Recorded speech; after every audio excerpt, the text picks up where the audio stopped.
That was the worst game I've played. He knows. I Fucking knows.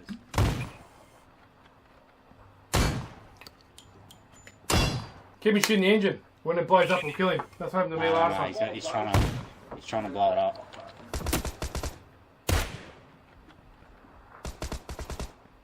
Oh, nice moving.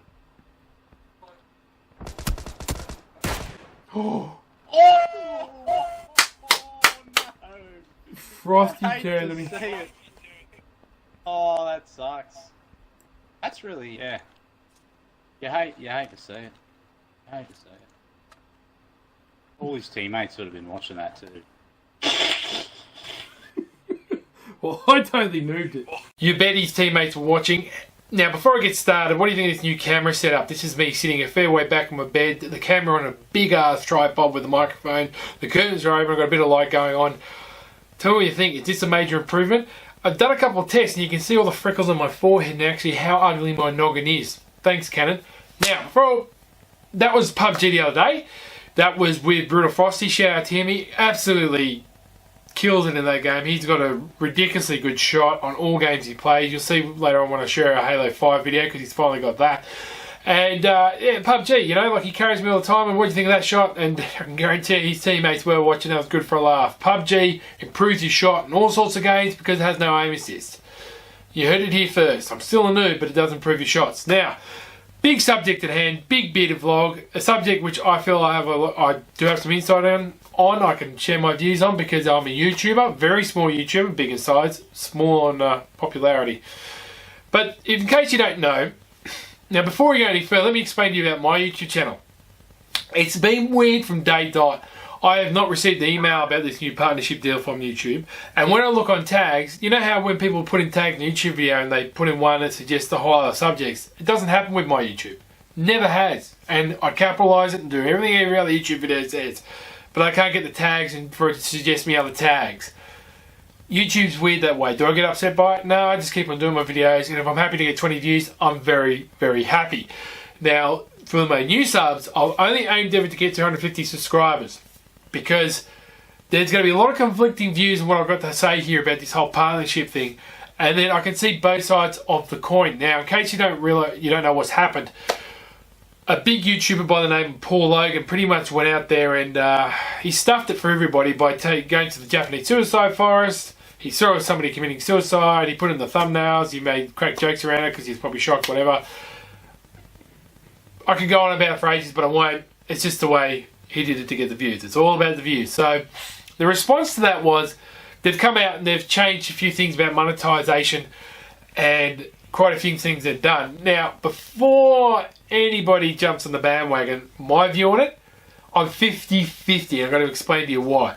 But the rules are, in case you don't know what they are, 4,000 hours of watching time within a year and 1,000 subscribers.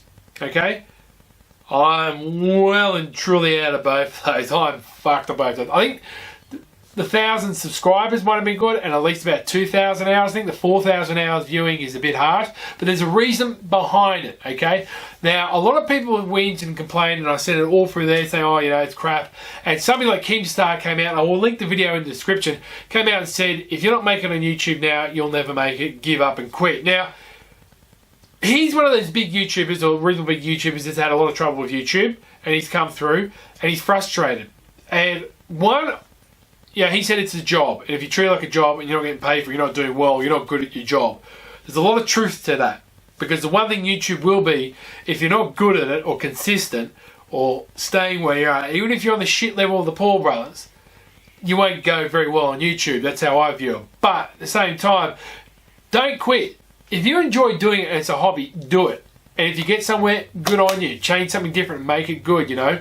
There are channels that can help and make you grow big. For instance, it sounds like Thunderstruck Gaming, who's under 1 million subscribers. But he has a Thunderstruck Gaming channel where you can post a video up on his channel if you want to. If he approves it, he puts it up there, and that gives you more wider scope and more views. It's more of cold commentary, but they do that.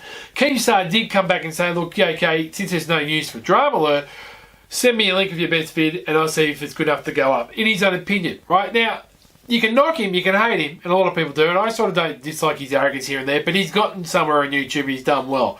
So he kind of knows what he's talking about. But the thing what people are missing here, and why YouTube are doing this, and why it's forced things to the way they are. The bigger YouTubers have been saying for years, and streamers as well, that people copy their content, make a bullshit account, upload it, and get more views than the original creator because they've added tags or clickbait, and that person makes money off of their content, right? They do that. It's fake channels, a lot of it. So on so many YouTube channels it happens.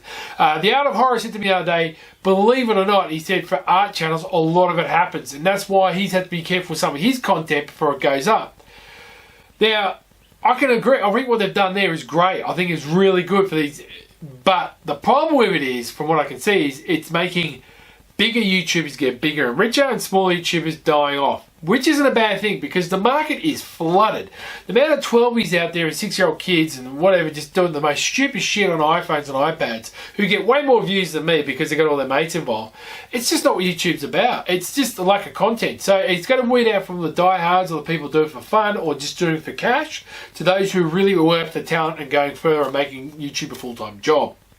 I do believe this is going to hurt YouTube in its own ways because a lot of, content creators are going to leave the platform, period.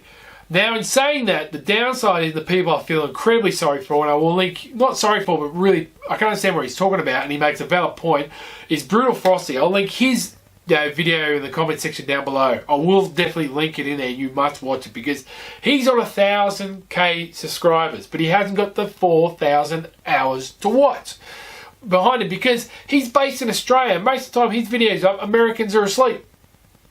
Pommies are as well. That's a big setback. So if you're a YouTuber in Australia, it's going to be very hard for you to get up there unless you do some really, let's say, controversial videos and clickbaity videos, and you might get up there, but you'll cop a lot of hate. And is it worth it? No. My last video I did about keeping Australia Day, basically keeping Australia Day the same day that it is, was a bit stressful for me, man, because I know I would have offended people I know and respect. Just because they've got different views from me doesn't mean I cut them off, but I respect their opinions. And it could create an argument, which Facebook has. But coming to YouTube, I just had to get it off. But, I've had the most views in a video in a long time. And that's not me. So, you know what I'm saying? But with this YouTube thing, it's a real conundrum because one thing people got to understand here, and this is what I hate about the Logan Paul brothers and all that stuff, man. And the one thing people got to really understand here, YouTube owes a lot to the gaming community. More than most other communities in my mind. They really effing do. Look at Optic Hex. Look how he made you realise that with YouTube you can make money. He was one of the first to do it. Read the books. It's in the Optic books. If you don't believe me, look at what Optic Hex had to say and how he promoted that way and promoting esports and Halo and gaming. That made a lot of revenue and still to this day makes a fuck ton of revenue for YouTube. Now, for someone like Brutal Frosty, he might make one video that gets him seriously, say, 10,000 views on it, right? YouTube's going to make a ton of money off him, but he's not going to get a cent because his other videos mightn't get there. Which is a real shame because his videos, unlike mine, right, have a lot of talent and raw gaming skill. For the first 6 months I followed the guy, every video he did every second day was, believe it or not, nuclear gameplay with commentary in the background. Not many people can do that. Not many people can do that. You try and see Scumpy do it. Trust me, peeps, it's not easy. And that's a skill. El Succubus doesn't upload much here and there, but when he does, he puts a lot of effort into it. I'll upload his last video he did. Now, we have different views about all sorts of things, but when it comes to YouTube and Gears Wars, some of the YouTube videos he's done, a lot of respect there. But I'd be curious to see, Ellis, if you do have 4,000 views. 4,000 hours viewing, a year. I forget what sub count you got. I know it's more than me, but this is the thing. Now, he probably doesn't care, or he might care, but I hope he gets money for it. This is what I'm trying to say. We're not in it for the money, but when you get, say, for me, when I got 20 cents one month from my network, which is not YouTube, which is Freedom. I don't know why, John. I'm just stuck with YouTube. Well, it doesn't really matter anymore. I was quite, 20 cents. Time to retire, folks. Why am I making the big bucks? No, not really. But it's a little bit of acknowledgement for your achievements. Like, here's a little bit. I know it's not much, but it means something, you know what I mean? There's a lot of effort that goes into videos, and a lot of people don't realise that to make good content, to challenge yourself, to put yourself out there, to not go for clickbaity stuff. That's me, man. You got to know your place in this world in many ways. And I can go on a tangent on so many things here, but I'm just telling you like it is.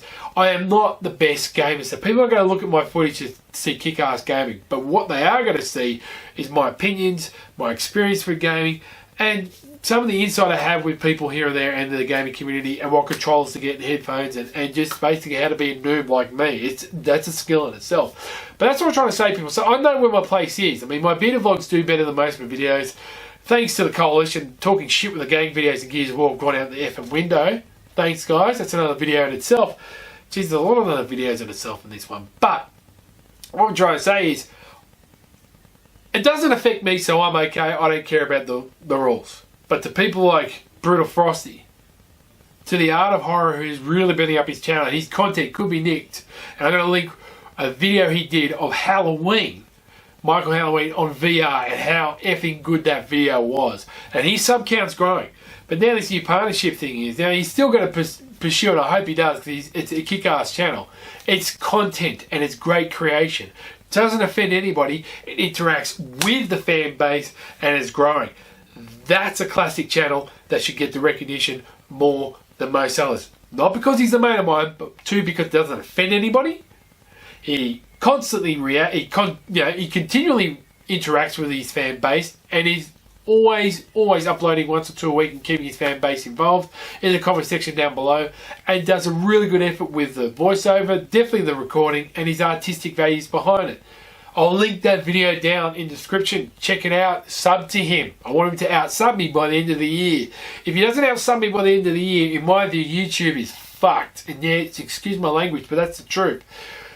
So that's my two pieces there. And yeah, the bigger YouTubers are going to get bigger. It doesn't hurt them. But we've got to hold them to accountable when they go a little bit too far. I think when PewDiePie called it somebody an N-word, just change that, man. Like, it is offensive. There are other words to use. And definitely the Paul brothers, man. They've come from nowhere. They're just ripping off and influencing a younger generation, and they're just smashing plates and yelling and not really doing anything good, any good content creation whatsoever. The days of people like the Market J should get the respect that he deserves when it comes to Call of Duty. He doesn't get it. Doesn't get it because he doesn't overflame himself. It's just all raw skill, and it's just regular content, and it's great. He's one of the best Call of Duty YouTubers on the planet by far and by miles. Thunder comes up every now with great commentaries, thought-provoking for the older crowd, but not offensive. These are the channels that aren't getting the recognition they should. Casey Neistat, well, yeah, because it's always interesting to watch a guy do proper camera work, i.e. not like me. And definitely Optic Hex, because you get to see the gaming industry from all around, from managing a team, to managing players, to setting into new games, to getting involved with League, and seeing how the business works. Definitely is worth a watch. Now, I know this is a long video, but I did have to get this off my chest. Tell me what you think in the comment section down below. I really want to hear from Metal Succubus, The Art of Horror, and Brutal Frosty. And I want to hear in the comment section down below. I will leave their videos in the description. This is Wybot signing out. Tell me what you think of the new camera setup. Frag and tab. Be good to those that know. Your next video will be a bit of a little special one. It'll be Halo 5, of course. Try and do some Gears of War next week. But you know what? This is the Bearded Bastard signing out and saying, wow.